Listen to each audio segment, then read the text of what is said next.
যাইতাম কোন দিকে আমি। আচ্ছা, জামাই ঠিক থাকলে, হাজবেন্ড ঠিক থাকলে বউ বেপরদায় ঘরের বাইরে যাইতে পারবে? এই তুমি পর্দা করো, আমার সাথে বের হবো, যাইতে পারবে? আসে বাপ ঠিক হলে মেয়ে বেপর্দা বেরোতে পারবে? এই মেয়ে পর্দা করো। ভাই ঠিক হলে তার বোন বেপর্দা বের হতে পারবে? একজন মহিলা বেপর্দা হওয়ার পিছনে 4 জন পুরুষ দায়ী। কয়জন পুরুষ? 1 নাম্বার তার বাপ, 2 নাম্বার তার হাজবেন্ড, 3 নাম্বার তার বড় ভাই, 4 নাম্বার বড় ছেলে। এই 4 জন দায়ী হয়। যেমনি ঠিক কইছেন আপনারা, দুষ্ট আপনাদের উপরে বর্তায়। এটাও ঠিক, সবই ঠিক। এখন আপনি নিজেকে ঠিক করেন, এইটা ঠিক আছে। নিজেকে কি করতে হবে? আচ্ছা বলেন তো, আমি ঠিক থাকলে আমার বউ বেপর্দা হইতে পারবে? আমি ঠিক থাকলে আমার বোন বেপর্দা হতে পারবে? আমি ঠিক থাকলে আমার ঘরের কোনো নারী বেপর্দা হওয়ার সুযোগ আছে? তাহলে আমরা রমজান মাসে, ওই যে বললাম, শপিং থাকলে, ঈদের শপিং এই 2 দিনে শেষ করবে। রমজানের শেষ দশকে কোনো শপিং হবে না। ব্যবসায়ীরা বলতেছে, কি হুজুর আনছো? আমাদের সমস্ত ব্যবসায়ী তো শেষ দশক। ব্যবসায়ী ভাইদেরকে বলো, ভাই রমজানের শেষের দশকটা ব্যবসা বাণিজ্যের সময়। আল্লাহ নবীর আমল পড়ে দেখেন, জেনে দেখেন, শেষ দশকে নবীজি রাতের বেলা তার বিবিদের কাছে যেতেন না। চিন্তা করেছেন কত সম্মান শেষ দশকে? বিবিদের কাছে যেতেন না, হ্যাঁ, সারা রাত দাঁড়িয়ে থাকতেন। শুধু নিজে না, আইকাদা আহলাহু, পরিবারকেও ইবাদতের জন্য জাগিয়ে দিতেন। সুবহানাল্লাহ। 14 নাম্বার, শেষ দশকের বেজুর রাতগুলো আমরা গুরুত্বের সাথে কাজে লাগাবো। আপনারা বাংলাদেশে 26 তারিখ, 26 রমজান দিবাগত রাতকে লাইলাতুল কদর নির্ধারণ করে ফেলেছে। লাইলাতুল কদর কোন রাত, এ ব্যাপারে সুনির্দিষ্ট কোনো মতামত নেই। অনেকগুলো মতামত আছে, কোন রাত কদরের রাত, অনেকগুলো মত আছে। এর মধ্যেই একটা মত হলো যে এই 26 তারিখ দিবাগত রাত, মানে 27 তারিখের বেজুর রাতটা। অনেকগুলো মত আছে, এর মধ্যে এটাও একটা মত। কিন্তু নবীজি বলেছেন, তাহাররাউ লাইলাতুল কদরি ফিল উতরি মিনাল আশরিল আওয়াখিরি মিন রমাদান, তোমরা রমাদানের শেষ দশকের বেজুর রাতগুলোতে লাইলাতুল কদর তালাশ করো। সুবহানাল্লাহ। এজন্য মক্কা মদিনায় দেখবেন বেজুর রাতগুলোতে তারা, বিশেষ করে আপনারা দেখবেন ইনসাইড দ্য হারামাইন একটা পেজ আছে, যারা ফেসবুক চালান, ভেরিফাইড পেজ আছে, সেখানে রমজানের প্রত্যেক রাতের তাহাজ্জুদের নামাজ, তারাবিহের নামাজ সরাসরি সম্প্রচার করা হয়।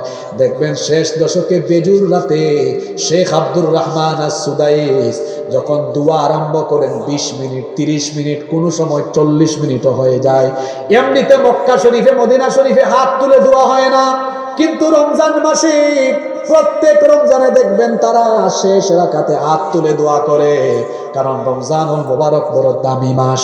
শেষ দশকে দেখবেন খুব আবেগের সাথে তারা দোয়া করে, আর শেষের দশকে আপনারা খুব আবেগের সাথে শপিং করেন। শেষ দশকে আবেগের সাথে শপিং নয়, শেষ দশকের বেজুর রাতগুলোকে আবেগের সাথে ইবাদত হবে, কারণ এই একটা রাত আপনার জীবনের জন্য এত গুরুত্বপূর্ণ। শোনেন, এই রাতের নামে কোরআনে একটা সূরা আছে না নাই? কেউ যদি বলে, হুজুর সংক্ষেপে বলেন তো এই রাতের মর্যাদা কতখানি, তো তার উত্তর দেওয়ার জন্য আমি এক কথাই বলবো, ভাই গো, এই রাতের গুরুত্ব, এই রাতের তাৎপর্য, এই রাতের সম্মান আর মর্যাদা বোঝানোর জন্য আল্লাহ তাআলা কোরআনে কারীমে এই রাতের নামে একটা সূরা বরাদ্দ করে দিয়েছে। সেই সূরায় আল্লাহ এই রাতের ফজিলত সম্পর্কে বলেছেন, লাইলাতুল কদরি খায়রুম মিন আলফি শাহর, কদরের রাত হলো 1000 মাসের চাইতেও উত্তম। ক্যালকুলেটরে হিসাব করে দেখবেন 1000 মাস সমান হলো 83 বছর 4 মাস। অনেকে আমরা 83 বছর হায়াতও পাবো। আল্লাহর নবী সাহাবীদের সামনে একদিন কথা বলছেন, একটা ঘটনা শোনাচ্ছি, আমার দিকে মনোযোগ বাড়ান। ঘটনাটা বলবো? আল্লাহর নবী সাহাবীদের সামনে একদিন বনি ইসরাইলের কিছু আবেদ ব্যক্তির কথা উল্লেখ করলেন, বললেন, তোমাদের আগে এমন এমন ইবাদতকারী ব্যক্তি ছিল বনি ইসরাইলের ভেতরে, যারা অনেক লম্বা হায়াত পেয়েছে, সারা রাত দাঁড়িয়ে নফল নামাজ আদায় করেছে, দিনের বেলা জিহাদ ফি সাবিলিল্লাহ থেকেছে, তখন সাহাবীরা বললেন, ওগো আল্লাহর নবী, আমাদের উম্মতের আগে পূর্ববর্তী নবীর উম্মতরা লম্বা হায়াত পেতেন, লম্বা হায়াত পাওয়ার কারণে তারা বেশি বেশি ইবাদত গুজারি হয়েছেন, এই জন্য কিয়ামতের দিন হয়তো তারা বেশি মর্যাদা পেয়ে যাবেন।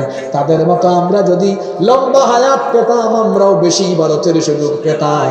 সঙ্গে সঙ্গে আল্লাহ তাআলা নবীজিকে আয়াত নাজিল করে জানায়া দিলেন, ও নবী, আপনি আপনার উম্মতকে জানিয়ে দেন তারা যেন হতাশ না হয়। পূর্ববর্তী নবীর উম্মতের যুগে তারা যেভাবে হায়াত পেয়েছিল, এরকম হায়াত আপনার উম্মত না পাইলেও এরা সুযোগ সুবিধা পাবে বেশি। পূর্বের নবীর উম্মতরা 100 বছর, 200 বছর, 400 বছর হায়াত পেয়ে যে ইবাদত করেছে, এই ইবাদতের চেয়ে বেশি ইবাদতের সম্মান, বেশি ইবাদতের সুযোগ আপনার উম্মত লাভ করবে। আপনার উম্মতকে আমি আল্লাহ এমন একটা রাত দিলাম, এই রাতটা এত ফজিলতের রাত।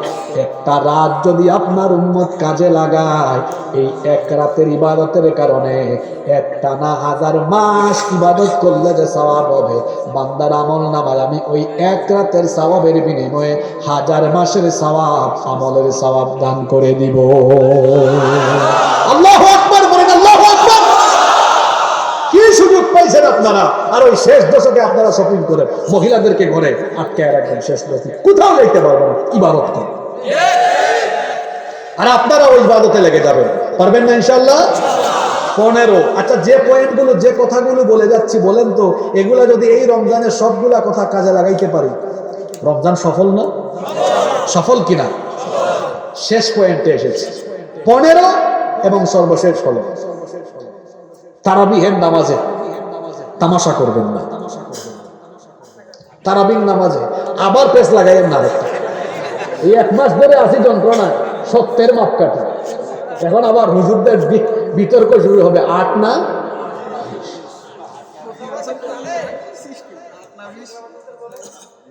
হ্যাঁ, আচ্ছা, এগুলা বাদ দেন, এগুলা বাদ দেন। সবার বুঝ যদি সমান হতো তাহলে তো দুনিয়া বদলে যেত। ঠিক আছে, আপনার কথা আমি বুঝেছি, কথাবার্তায় আদব রাখা উচিত না? তো মাঝে মাঝে দেখা যায় বয়সে কম, মানে যেই ব্যক্তিকে নিয়ে কথা বলে ওই ব্যক্তির ওয়াজের বয়স তার নিজের বয়সের চেয়ে বেশি হয়। কথা বলায় কোনো আদব কায়দা? আচ্ছা, আমার বয়সে বড় কাউকে আমি সে বলবো না তিনি বলবো? বলছে না বলেছেন বলবো। এটার নাম আদব। এটার নাম কি? তো এই আদবটা আমাদের মধ্যে থাকা দরকার। তা আমি আর ওইদিকে যাচ্ছি না, আমরা আসলে উম্মতকে এক রাখতে চাই। ওমর রাদিয়াল্লাহু আনহুর জামানায় 20 রাকাত চালু হয়ে গেছে। 20 রাকাত চালু হয়ে গেছে। আপনি ওমর রাদিয়াল্লাহু আনহুকে কি ছোটখাটো কোনো ব্যক্তি মনে করেন? মর্যাদা জানেন আপনি? নবীজি বলেছেন, আমার পরে তো নবী আর আসবে না, আসলে ওমরই আমার পরে নবী হয়ে যাবে। আল্লাহু আকবার। চালু হয়ে গিয়েছে, মানুষ পড়ছে, এখানে আপনি পেছ লাগান কেন? কোন এলাকা যদি এমন হয়, ওই এলাকার সবাই 8 রাকাত করে পড়েন, অসুবিধা? 8-এ 20-এ ভেজাল লাগায়, এক এলাকায় 20 পড়ে 20 পড়ে, ঠিক আছে? কথা ভেজাল লাগানোর কোনো দরকার। মূল কথা হলো তারাবির নামে তামাশা, যেটা আমি বলতে চাচ্ছি, তারাবিহের নামাজে মোবাইলে এখন শুনছি কত জি স্পিড, 4G না 5G? তারাবিতে এখন 6G চলে আসছে নাকি? মোবাইলে কি 6G এখন? 5G না? কিন্তু তারাবিতে কত? আরে বাপ রে বাপ, শুধু ইয়া আমালুন আর তা আমালুন বোঝা যায়। শেষের দিকে ইয়া আমালুন আর মাঝখানে কিছু। হাফেজ সাহেব শুরু করে দেয়, ইয়া আইয়ুহাল্লাযীনা আমানু ইয়ামালুন। ওই লাস্টে ইয়া আমালুন বুঝা গেল, ফার্স্টে ইয়া আইয়ুহাল্লাযীনা আমানু বুঝা গেল, মাঝখানে কিছু বুঝা। এটা কি নামাজ না তামাশা? নামাজ না তামাশা? আপনি তাড়াতাড়ি করে পড়তে যাইয়া আপনার সময় লাগবে 50 মিনিট, আর ধীরে ধীরে পড়তে যাইয়া সময় লাগবে 1 ঘন্টা 15 মিনিট। তো 20-25 মিনিটের জন্য নামাজগুলো এত কষ্ট করে দাঁড়ায় দাঁড়ায় নামাজ পড়লেন, নামাজগুলো বাতিল হয়ে যাক, এটা কি আমরা চাই? এটা কি আমরা চাই? তাড়াহুড়া করতে যাইয়েন না, তাড়াহুড়া করতে যাইয়েন না, ধীরে ধীরে পড়বেন, যাতে করে পিছনের মুসল্লিরা প্রতিটা মাখরাজ বুঝতে পারেন, প্রতিটা শব্দ যাতে বুঝতে পারেন। সুন্দর করে পড়েন, যাতে করে পিছনে থাকা মুসল্লিরা, আরে কুরআন নাজিলের মাসে আবেগ নিয়ে কোরআন পড়বেন, আবেগের সাথে তেলাওয়াত করবেন, যাতে করে পিছন থেকে মুসল্লিরা প্রতিটা শব্দ বুঝতে পারে, তেলাওয়াত যেন সুন্দর করে শুনতে পারে। কুলিল্লাহুম্মা মালিকাল মুলকি তুতিল মুলকা মান তাশাউ ওয়া তানজিউল মুলকা মিম্মান তাশাউ ওয়া তানজিউল মুলকা মিম্মান তাশাউ ওয়া তুইজ্জু মান তাশাউ وتعز من تشاء وتذل من تشاء بيدك الخير إنك على كل شيء قدير। প্রতিটা শব্দ বোঝা গেল কি গেল না? বুঝতে হবে, বুঝে বুঝে। আর হাফেজ সাহেবের দোষ দিয়ে লাভ আছে? আরে কমিটিতেও তো যারা থাকে তারাই ইন্টারভিউর সময় বলে দেয়, হুজুর এখানে স্পিড যার বেশি তার চান্স হবে বেশি। ঠিক আছে না কথা? আর আসলে মসজিদ মসজিদ পরিচালনায় যখন যোগ্য ব্যক্তিদের জায়গায় অযোগ্য ব্যক্তিরা বসবে, তখন ওই মসজিদগুলোতে ইবাদতের কোনো পরিবেশ থাকবে না। আমার দেশে মসজিদ কমিটিতে থাকে কারা? যার পয়সা বেশি, টাকা বেশি, যার ক্ষমতা বেশি। অথচ টাকা পয়সা ক্ষমতা এগুলো হয়েছে এমন হইতে পারে আলগা পয়সা। কি বলেন? মসজিদ কমিটিতে টাকা পয়সা ক্ষমতা দিয়ে মসজিদ কমিটিতে পদে থাকা যায় না। মসজিদ কমিটিতে থাকবে তারা আল্লাহওয়ালা মানুষ দ্বারা। এদের দ্বারা মসজিদ পরিচালনা হলে ইবাদতের পরিবেশ থাকে। তো বলছিলাম তারাবিহের নামাজের নামে কোনো তামাশা করতে যাবেন না, বরং রমজান মাসে তারাবিহের নামাজগুলো আবেগের সাথে ধীরে ধীরে আস্তে আস্তে আদায় করব। রমাদান মাসে আল্লাহ তাআলা সিয়াম দিয়েছেন, নবীজি বলেছেন ওয়াসানানতু লাকুম কিয়ামা, আমি তোমাদের জন্য এই রাতের নামাজ, আমি তারাবি কিয়ামের ব্যবস্থা করেছি। ফামান সামাহু ওয়া কামাহু ঈমানান ওয়া ইহতিসাবান গুফিরা লাহু মা তাকদ্দামা মিন যামবি। সুতরাং যে ব্যক্তি ঈমানের সাথে ইহতিসাবের সাথে নিজেকে সংশোধনের জন্য সিয়াম আর কিয়াম অর্থাৎ রোজা আর তারাবিহের নামাজ যথাযথ আদায় করবে, আল্লাহ তার আমল নামার যত গুনাহ আছে সব গুনাহগুলো মাফ করে দিবে। শেষ কথা বলবো যুবকদেরকে নিয়ে, তারা রমজান মাসে তারাবির নামাজে গিয়ে কি ঢং করে। ঢংটা হলো এই, তারা জানে রমজান মাসে তারাবির নামাজ প্রথম রাকাত কমসে কম 7-8 মিনিট যাবে বা 10 মিনিট যাবে। তো এই 7-8 মিনিট কতক্ষণে দাঁড়ায় থাকতাম। তারা তখন মসজিদের 2 তলায়, যে মসজিদ 2 তলা 3 তলা বেশি, রমজান মাসে দেখবেন ওই 2 তলা 3 তলায় মুসল্লি বেশি। বা পিছনে থাইকা কি করে পিলারে হেলান দিয়ে বৈশা বৈশা ফেসবুক চালাইতেছে। ইমাম সাহেব বলল আল্লাহু আকবার। কি বলেন? এই চিত্র আছে না নাই? ইন্না লিল্লাহি ওয়া ইন্না ইলাইহি রাজিউন।